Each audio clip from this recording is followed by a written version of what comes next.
আসসালামু আলাইকুম ওরহমতুল্লাহ। সকালবেলা ঘুম থেকে উঠেই সর্বপ্রথম আমাদের ছাগলের খামারটাকে পরিষ্কার পরিচ্ছন্ন করাটাই হচ্ছে প্রথম কাজ। আর আপনি যদি আপনার ছাগলের খামারটাকে পরিষ্কার পরিচ্ছন্ন রাখতে না পারেন তাহলে আপনার ছাগলগুলো অসুস্থ হয়ে পড়বে এবং ছাগলের গ্রোথ আটকে যাবে, ছাগলের গ্রোথ ভালো হবে না।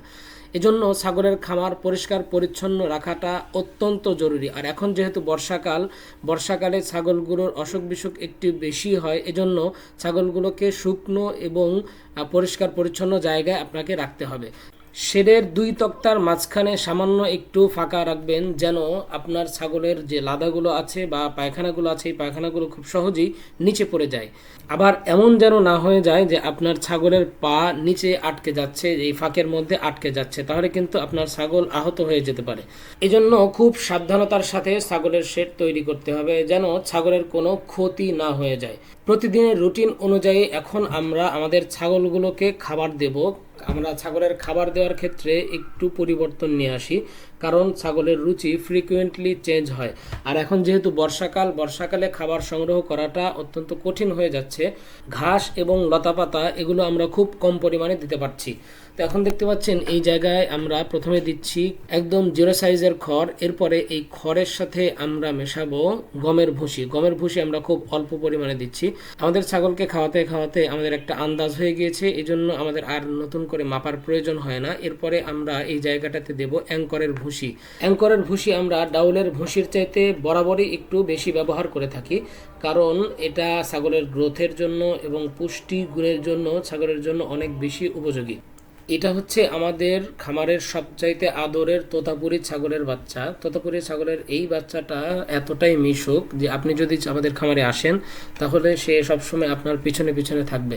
এবং এই বাচ্চাটার মুখের পাঁচটা এবং তার গ্রোথটা কিন্তু অনেক সুন্দর, কারণ বাচ্চাটা তার মায়ের পর্যাপ্ত পরিমাণ দুধ পান করেছে।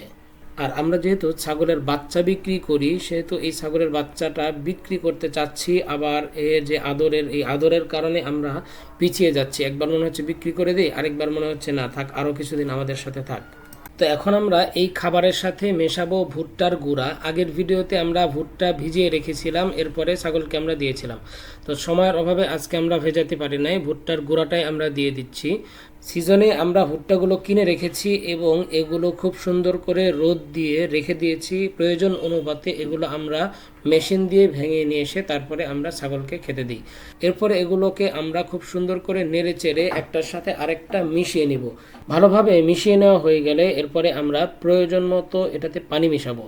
পানি মিশিয়ে এরপরে আবারও খুব সুন্দর করে নেড়ে চেড়ে এগুলোকে পানির সাথে মিক্সড করে নেব, যেন ছাগলগুলো খুব সুন্দর করে খেতে পারে। এরপরে এই যে এখন আমরা পানি দেওয়ার পরে খুব অল্প পরিমাণে পিঙ্ক সল্ট মেশাচ্ছি। পিঙ্ক সল্ট ছাগলের রুচি বৃদ্ধিতে সহায়ক হিসেবে কাজ করে এবং তারা খুব মজা করে খায়। আগের ভিডিওতে আমরা আমাদের এই খাবারের সাথে লারি গুড় মিশিয়েছিলাম।